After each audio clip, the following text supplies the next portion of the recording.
friends, welcome to my YouTube channel Krishna Law Classes. Institute of Indian Evidence Act 1872. So let's start the lecture. The first question is Indian Evidence Act is भारतीय साक्ष्य अधिनियम है क्या है? Is it lex talionis, lex fori, lex loci, solutionis या lex litis? Answer guess कीजिए आप. भारतीय साक्ष्य अधिनियम कैसी विधि है? लेक्स टेलोनिस है, लेक्स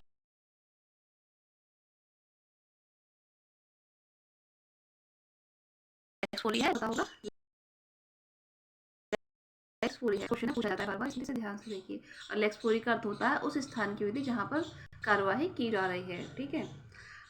नेक्स्ट क्वेश्चन है क्वेश्चन नंबर 2. साक्ष्य अधिनियम के विधेयक को तैयार किया गया था. आई होप आपको इसका आंसर मालूम होना चाहिए. तो ये किया था सर हेनरी मैन ने. ठीक है. नेक्स्ट क्वेश्चन है साक्ष्य अधिनियम के संबंध में निम्न कथनों में से कौन सा सही है? तो ऑप्शन नंबर ए है अधिनियम के विधेयक का प्रारूप सर हेनरी मैन ने तैयार किया था, या फिर अधिनियम के विधेयक का प्रारूप सर जेम्स स्टीफन ने तैयार किया था. तो ऑप्शन नंबर सी है अधिनियम के विधेयक का प्रारूप द्वितीय विधि आयोग यानी सेकेंड लॉ कमीशन के द्वारा तैयार किया गया था, या फिर ऑप्शन नंबर डी है none of the above. Answer guess कीजिए आप. आई होप आप आंसर गैस कर है. आप अभी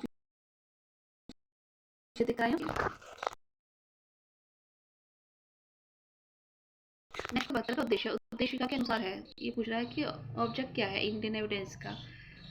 तो ऑप्शन नंबर ए है to define and amend the law of evidence. ठीक है. साक्ष्य की विधि को परिभाषित कर संशोधित करना एंड साक्ष्य विधि का समेकन परिभाषा और संशोधन करना, या साक्ष्य की विधि का प्रकटन परिभाषा और समेकन करना, या साक्ष्य की विधि का प्रकटन समेकन परिभाषा और संशोधन करना. तो आंसर गैस कीजिए. आई होप आपने आंसर गैस कर लिया होगा.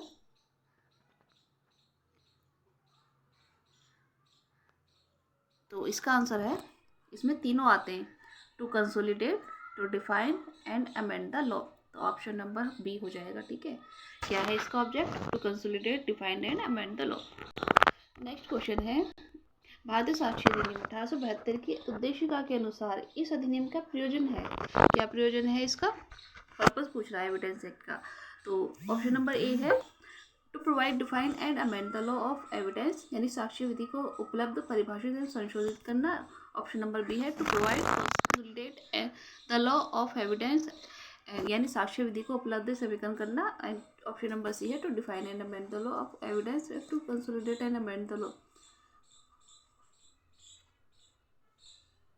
तो इसका प्रयोजन है option number B to consolidate the law of evidence.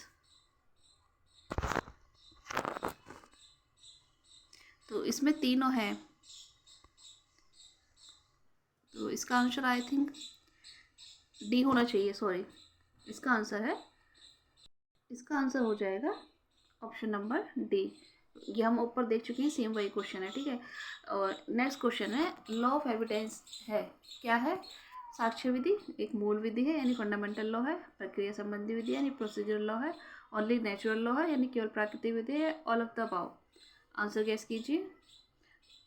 तो आंसर हो जाएगा इसका ये प्रोसीजरल लॉ है. लेकिन देखिए एक क्वेश्चन, विबंध के जो सिद्धांत हैं ये इसके जो वहाँ पर ये सब्सटेंटिव लॉ है. इसके देखते हैं आगे केस दिया हुआ है रामजस और अन्य बनाम सुरेंद्रनाथ के. बाद में न्यायालय ने निर्धारित किया कि साक्ष्य विधि मूल रूप से तो प्रक्रियात्मक है, लेकिन इसके निम्नलिखित प्रावधान सारवान प्रकृति के हैं. कौन कौन से देखते हैं. नंबर 1 है 5 से 55 तक ये सब्सटेंटिव है. ठीक है. और 1 से 15 से 117 तक ये सब्सटेंटिव है. बाकी पूरा एविडेंस लॉ प्रोसीजरल है. ठीक है. चलते हैं नेक्स्ट क्वेश्चन की तरफ. क्वेश्चन नंबर 7 है भारतीय साक्ष्य अधिनियम 1872 में कुल कितनी धाराएं एवं कितने अध्याय हैं? तो ऑप्शन नंबर ए है 167 धाराएं तथा 11 अध्याय. ऑप्शन नंबर बी है 172 धाराएं 16 अध्याय। ऑप्शन नंबर सी है 160 धाराएं तथा 10 अध्याय। ऑप्शन नंबर डी 180 धाराएं तथा 15 अध्याय। आंसर गैस कीजिए। आई होप आपने आंसर गैस कर लिया होगा। तो इसका आंसर ऑप्शन नंबर ए 167 धाराएं एवं 11 अध्याय है। नेक्स्ट क्वेश्चन है, भारतीय साक्ष्य अधिनियम का प्रारूप लिखा गया था, किसके द्वारा लिखा गया था? तो option number A Lord Macaulay, option number 2 Huxley, option number B sir James Stephen, option number D sir Henry Maine. तो ये तो आपको पता ही होगा, सर जेम्स स्टीफन ने बार बार पढ़ते आ रहे हैं।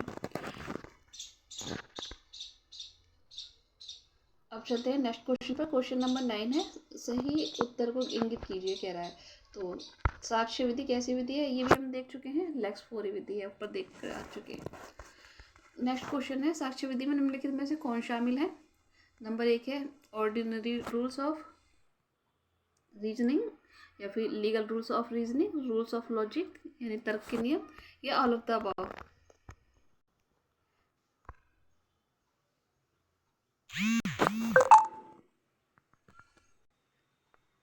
तो इसका आंसर हो जाएगा ऑर्डिनरी रूल्स ऑफ साक्ष्य विधि के विधिक नियम। ठीक है,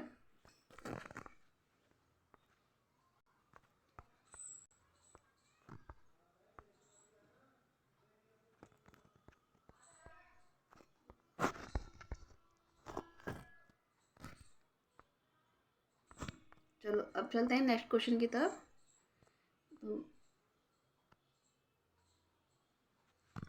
कुछ अब ये है सेशन 1 से 4 देखेंगे। चैप्टर नंबर 2 स्टार्ट हो गया इसका। तो ये कह रहा है, निश्चित दिए कूट का प्रयोग करते हुए गलत कथन का चुनाव कीजिए। तो ऑप्शन नंबर ए है कि भारतीय साक्ष्य अधिनियम मध्यस्थ के समक्ष कार्रवाई पर लागू नहीं होता, बिल्कुल सही है। और भारतीय साक्ष्य अधिनियम न्यायालय द्वारा साक्ष्य लेने हेतु नियुक्त किए गए आयुक्त के समक्ष कार्यवाही पर लागू नहीं होता है। एंड ऑप्शन नंबर 3 है, न्यायालय के समक्ष प्रस्तुत किए गए शपथ पत्रों पर साक्ष्य अधिनियम लागू होता है। ऑप्शन नंबर 6 समक्ष न्यायिक कार्यवाही पर लागू होता है। ये पूछ के रहा है, ये कुछ हम देखते हैं कि कहाँ पर लागू नहीं होता। शपथ पत्र पर ये लागू नहीं होता, लेकिन यहाँ कहा गया कि शपथ पत्र पर लागू होता है। तो उसका आंसर ऑप्शन नंबर 3 हो जाएगा। ठीक है, ऑप्शन नंबर हो जाएगा बी। तो बी में कौन कौन से 2, 3, 4 इनकरेक्ट हैं, यानी कि एक सही है। तो हमने क्या देखा कि भारतीय साक्ष्य अधिनियम 1872 की धारा 1 के अनुसार निम्नलिखित 7 विषयों के अतिरिक्त सभी न्यायिक कार्रवाई पर साक्ष्य विधि लागू होती है। कहाँ कहाँ पर? जम्मू कश्मीर राज्य पर, लेकिन अब लागू होती है। आर्मी एक्ट पर लागू नहीं होती, नेवल डिसिप्लिन एक्ट पर लागू नहीं होती, इंडियन नेवी डिसिप्लिन एक्ट पर लागू नहीं होती, एयरफोर्स एक्ट पर लागू नहीं होती, और शपथ पत्रों पर मध्यस्थम कार्यवाही पर। ठीक है, अब चलते हैं नेक्स्ट क्वेश्चन की तरफ। क्वेश्चन है, भारतीय साक्ष्य अधिनियम 1872 लागू होता है, कहाँ पर लागू होता है? ऑप्शन नंबर ए प्रशासनिक अधिकारी के समक्ष, ऑप्शन नंबर बी मध्यस्थ की कार्रवाई पर, ऑप्शन नंबर सी अवमानना की कार्रवाई पर, ऑप्शन नंबर डी उपरोक्त में से कोई नहीं।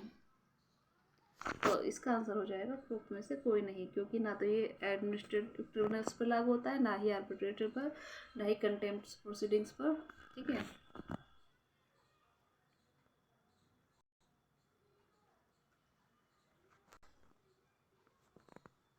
लेकिन ये अवमानना की कार्रवाई पर लागू होता है। तो इसका ये आंसर गलत दिया हुआ है। इसका ऑप्शन सी होना चाहिए, क्योंकि ये कंटेम्प्ट प्रोसीडिंग्स पर लागू होता है, जबकि यहाँ मना किया गया है। ठीक है, अब देखते हैं नेक्स्ट क्वेश्चन। कौन सा साक्ष्य ग्राह्य नहीं है?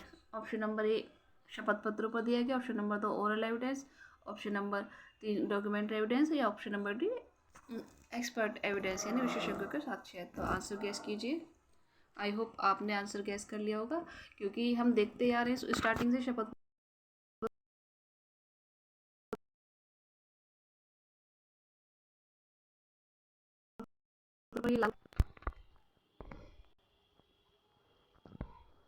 नेक्स्ट क्वेश्चन है, निम्नलिखित में से किस पर साक्ष्य अधिनियम लागू होता है?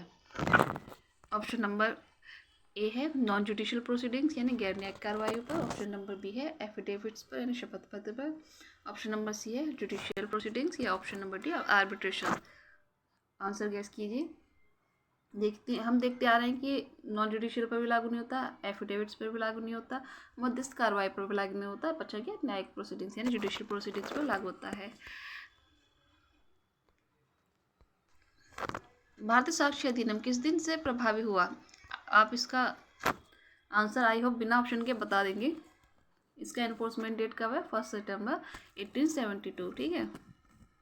और ये इनेक्ट कब हुआ था? वो 15 मार्च को हुआ था, ठीक है, 1872 को। नेक्स्ट क्वेश्चन है, भारतीय साक्ष्य अधिनियम लागू नहीं होता है तो न्यायालय के समक्ष पेश किए गए शपथ पत्रों पर नहीं लागू होता, मध्यस्थी कार्रवाई पर नहीं होता, तो ऑप्शन नंबर हो जाएगा सी इसका राइट, ठीक है। आगे देखिए, हम देखेंगे नेक्स्ट वीडियो में। आई होप आपको पसंद आया होगा।